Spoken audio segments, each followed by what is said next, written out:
My Catholic Faith, number 22, Mortal Sin. Mortal sin is the greatest evil in the world. It separates us from God. Because of our mortal sins, Jesus Christ suffered agonies and died on the cross. To strengthen our resolution not to commit sin, we should remember also that even a single mortal sin is enough to send us to hell. What is mortal sin? Mortal sin is a grievous offense against the law of God. Number 1. Any willful thought, word, action, or omission in serious violation of God's law is a mortal sin. Examples of mortal sin are blasphemy, willful murder, adultery, arson, robbery, etc. Mortal sin occurs as soon as God is no longer our final end in our thoughts, words, and actions. Each mortal sin we commit is a threefold insult to Almighty God. It insults Him by rebellion or disobedience, by ingratitude, and by contempt. Number 2. Circumstances of person, cause, time, place, means, object, and evil consequences enhance or decrease the guilt of the sin. Thus mortal sins, although all mortal, differ in the weight of their guilt. Why is this sin called mortal? This sin is called mortal or deadly because it deprives the sinner of sanctifying grace, the supernatural life of the soul. Number 1. Without sanctifying grace, the soul is displeasing to God, unclean, and can never behold Him or be with Him in heaven. Without sanctifying grace, the soul is without God, and without God, the devil makes the soul his habitation. Quote, "Know thou and see that it is an evil and bitter thing for thee to have left the Lord thy God." End quote. Jeremiah 2:19. Number 2. The sinner loses charity towards God and his fellow men, and by the weakening of his will and the darkening of his intellect, is liable to fall into other mortal sins. The devil cries to his subordinates, quote, "God hath forsaken him, pursue him and take him, for there is none to deliver him." End quote. Psalms 70:11. Number 3. Without sanctifying grace, the soul is truly dead, and if an adult dies in that state, he will suffer the torments of the damned. The word mortal comes from the Latin mors, which means death. St. John Chrysostom said, "Sinners are dead while they live, and the just live after they are dead." Besides depriving the sinner of sanctifying grace, what else does mortal sin do to the soul? Besides depriving the sinner of sanctifying grace, mortal sin makes the soul an enemy of God, takes away the merit of all its good actions, deprives it of the right to everlasting happiness in heaven, and makes it deserving of everlasting punishment in hell. Number 1. Man was made for God, and what an awful calamity it would be to become His enemy. It would be as if the food which was made to support and sustain man should all of a sudden turn to poison him instead. Through mortal sin, the sinner becomes a stranger to divine love, and to the love of neighbor.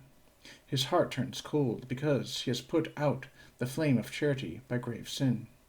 His reason, a gift of God, is obscured, and he fails to perceive the things of God.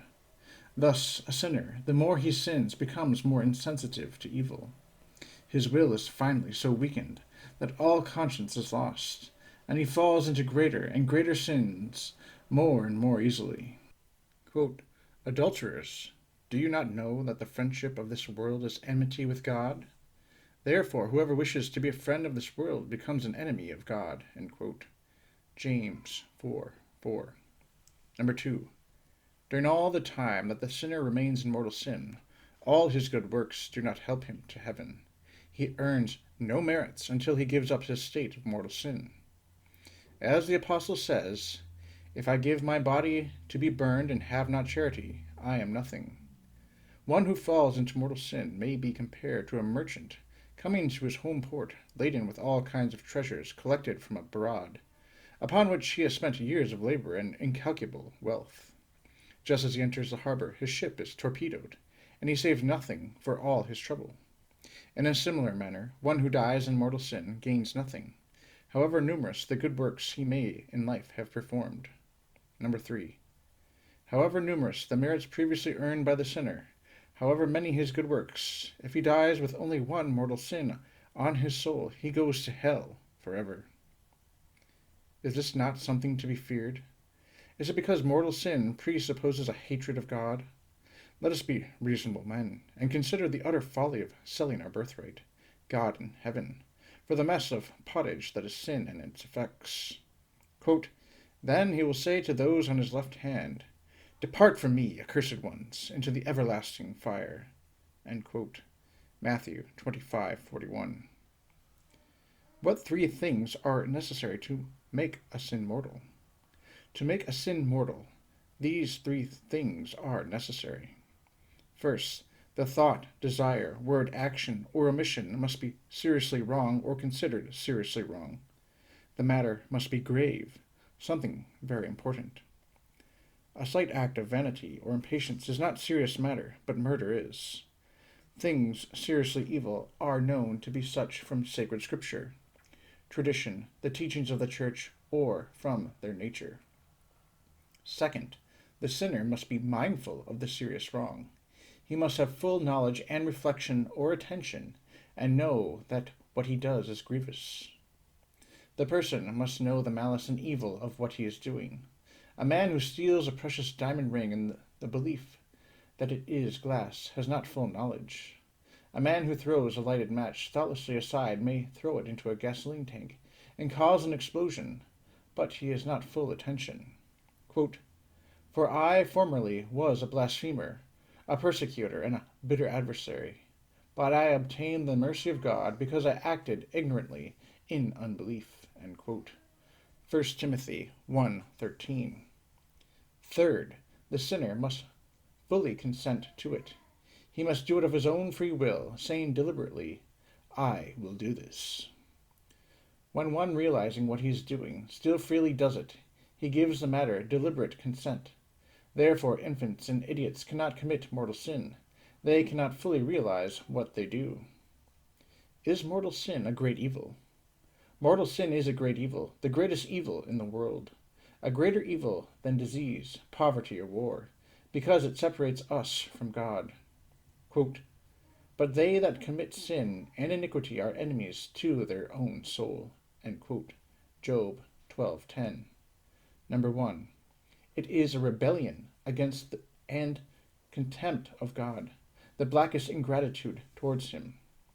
Our Heavenly Father gave us everything we have, and in return we offend him. We desecrate his temple. Do you not know that you are the temple of God, and that the Spirit of God dwells in you? 1 Corinthians 3:16. By mortal sin, a vile and insignificant creature offends and insults the infinite Creator. Number 2. It is crucifying Christ again. Quote, Since they crucify again for themselves the Son of God and make him a mockery. Hebrews 6:6. We can never fully realize the malice of mortal sin.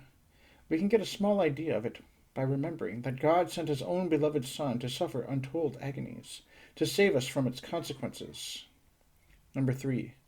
Mortal sin must be a most terrible thing indeed, to make a just and merciful God create hell for the everlasting punishment of the rebellious angels and of sinners who die with even only one mortal sin. Even considering only its temporal penalties, mortal sin is great folly. Upon it follows moral disquiet. The sinner loses the serenity and cheerfulness of the just soul.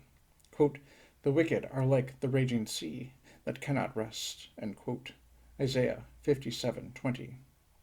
Sickness and want are often consequences of sin, as well as loss of good reputation.